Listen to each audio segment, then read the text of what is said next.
Welcome to A Drink of Wisdom with Nathan Drinkard. I'm Jay Wise. Thanks for spending some of your time with us. As a reminder to all our listeners, we're available on the Anchor app. We're also on Apple Podcasts, Spotify, and many other podcasting platforms. If you're looking for us in the video format, you can always find us at the A Drink of Wisdom YouTube channel. Lots of great things happening on all those locations. Drink, happy early Thanksgiving to you, my man. Great to have you along. Oh man, and I'm glad to be along, man. Here on another tremendous Tuesday, like you said. Hey man, happy Thanksgiving to you, man. How everything is over there, man? Appreciate it, man. We're just moving along. How about you? Moving along, as you say. Hey, that's moving along. Hey, another day, another dollar. Hey, we're gonna give the streets what they need. We're gonna see what they don't. We absolutely gonna say what they want. Set them dinner plates because it's time to eat. And I know it's just not because it's Thanksgiving. But last but not least, let's talk some sports, baby. What we got on the show today, Jay? All right, episode 19 of season 3. We'll talk about the weekend in college football. We'll talk about the Sunday's action in the NFL, and we'll also preview Thursday's slate of 3 NFL games. We're going to start with the Kansas City Chiefs. They won their 4th straight game on Sunday afternoon, beating the Dallas Cowboys 19-9. That was the second loss in 3 games for Dallas. They fell to 7-3. Kansas City now 7-4. Patrick Mahomes 23 out of 37, 260 yards, and an interception. They got rushing touchdowns on the day from Travis Kelce and Clyde Edwards-Helaire. Kansas City led that game 16-3 at halftime. And also a big day for that defense, including 3.5 sacks from Chris Jones. The Cowboys, not much to speak of on the offensive side. 28 for 43 for Dak Prescott, 216 yards. And Ezekiel at just 9 carries for 32 yards. He did have 6 catches for 36 yards. CeeDee Lamb, 3 catches, 14 yards. They were without Amari Cooper, out with COVID. He's going to miss the Thanksgiving Day game as well. And 2 sacks for their standout rookie linebacker, Micah Parsons. Drink, as we said before the show, defensive battle. I didn't see that coming. What do you make of this 19-9 defensive slugfest that we saw? So, like you said before the show, we was talking about this, and you made a point. You made a good point about the Kansas City defense. That over the last 3 weeks or so, they've been rising to the occasion. Some would even say the defense been outperforming the offense, depending on what metric you use. But coming in here, and then we see the Cowboys defense that rose to the occasion. The game that we call on Colorcast when they played Minnesota, they out here with the Cooper Rushes of the world, and the defense out here doing their thing, and so on and so forth. So even with all those accolades for the defense, you just didn't think you was gonna, walk away, with a 19-9 total in America's game. When you talk about the upper echelon of the AFC being Kansas City, the upper echelon of the NFC being the Cowboys, you just thought we was gonna get more fireworks. And we did not. Listen, for what it's worth, the Cowboys was able to muster up 3 Greg Zuerlein field goals. Kansas City blessed us with the only 2 touchdowns we seen in this game. One being a short pass to I think Travis Kelce actually ran it in the first quarter, Yeah. and then the other one being a 1-yard touchdown by Edwards-Helaire. So it wasn't like we was getting the explosives as they call it in college in this one. It was a pretty under wraps game for the most part, for that lack of word. And just like you said, Edwards-Helaire ran for 63 yards. Zeke ran for 32. Pollard ran for 50. So you didn't get you didn't get like nothing crazy out of the run game.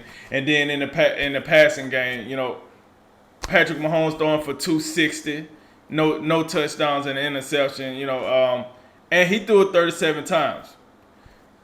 Dak Prescott throws it 43 times for 216 yards, also no touchdowns and 2 interceptions. So if you didn't know anything else about this game, if you just read those 2 stat lines, you have to ask yourself, man, I hope the run game ran wild. And then you read the run game and you're like, so what really happened here? And to your fact, that's where those defensive stats that you rolled out, that's where they matter, because that's where a lot of the spice was from the defensive side of the ball, So I don't know, man. Like, I don't know what to make of this.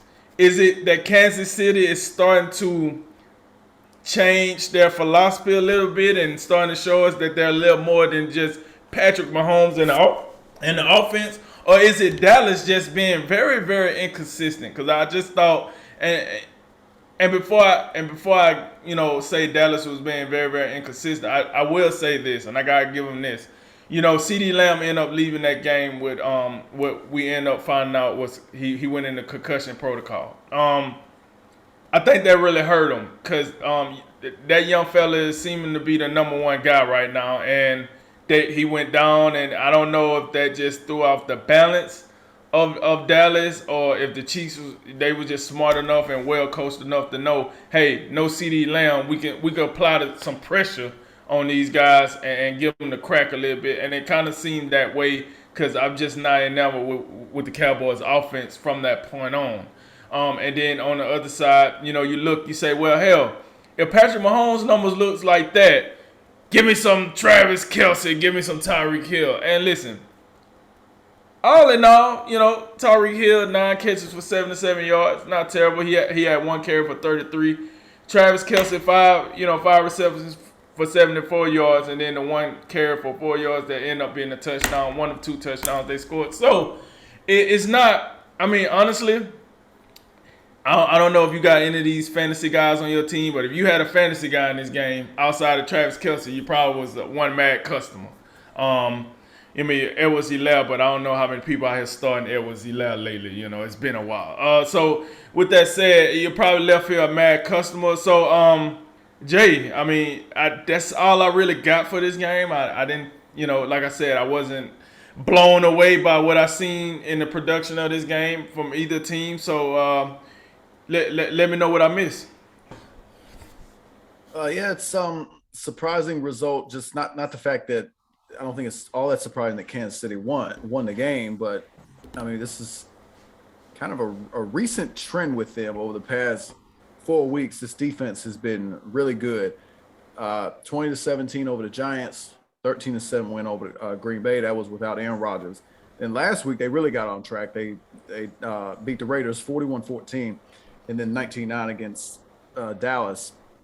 So this is, I mean, for the Chiefs to have any shot in this year, I mean, their defense was playing so poorly early on in the season that, I mean, it's hard to imagine that even if their offense came back to life to what we expect them to do, I mean, the defense was so bad. Now, what I did expect is I was like, okay, Steve Spagnuolo is a good defensive coordinator.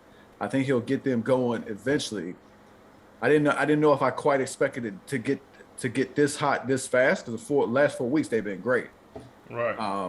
And especially with this one, when you got Dallas, who has been pretty prolific offense this year, and then Chris Jones obviously showing up with the way he did, just being a menace in the backfield. Some of that may have had to do with Tyron Smith not playing, the Cowboys' left tackle. But yeah, but for Kansas City, I think they got to feel really good about themselves right now, because even though the offense seemingly they just still not with it. They're not consistent. Last week they was great. They dropped 41, and then this week I know this is a much improved Dallas defense. I think both of us really like Micah Parsons, Trayvon Diggs getting a lot of interceptions, even though I think he's kind of tailing off. But you would still think like Kansas City would be able to do a little bit better, because Dallas they missing some key pieces right now, including still no DeMarcus Lawrence. Randy Gregory, he's now out of the lineup, and also offensively, you talk about CD Lamb going out, but no Amari Cooper in this game, and that's where it leads me to the backfield. And I'm not talking about just the running backs. I'm talking about Prescott as well.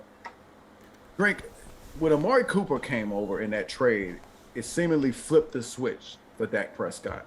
Right. And then we saw kind of, examples here and there. Okay, Cooper going to be out this week, whatever.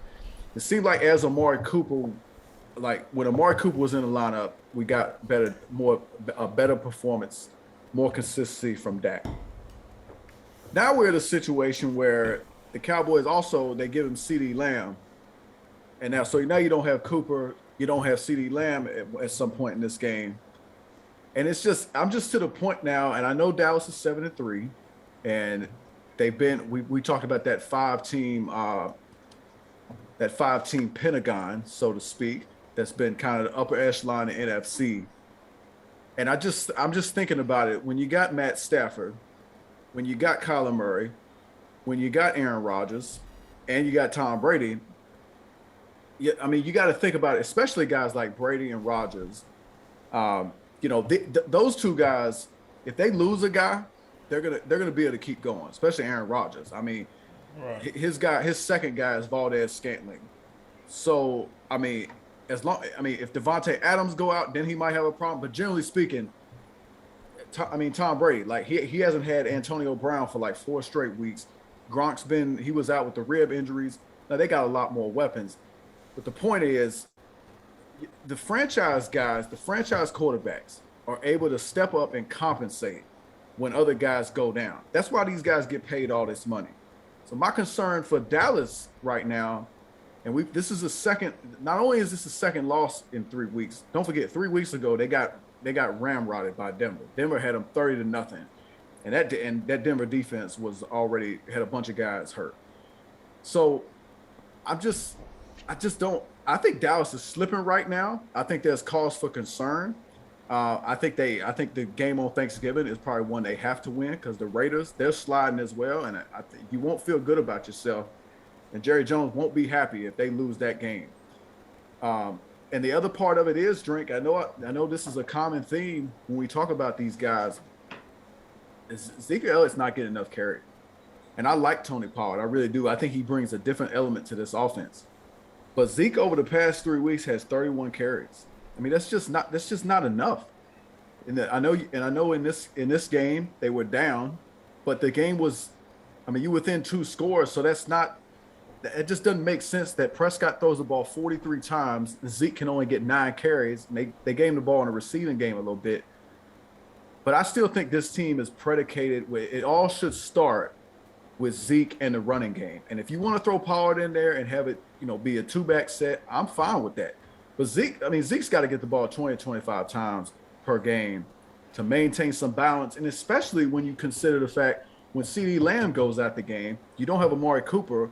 So you just don't have your A team, on the outside with the requisite weapons that he's used to having. So now Michael Gallup's in there. We know he can play, but he just getting back in the lineup himself. So I'm just like, it seems to be a common theme when Dallas loses. It's just their run pass balance is so out of whack. It just don't make no sense. And we talked about it when Mike McCarthy got the job. He typically in his career as a coach up in Green Bay, whatever. I know you had Aaron Rodgers, but they never were a big running team. I mean, they were too pass happy, and you can be pass happy with Aaron Rodgers. And not saying Dak isn't a heck of a quarterback, because I think he's in the conversation for. I mean, I think at this stage he's shown that he's a top 10 quarterback.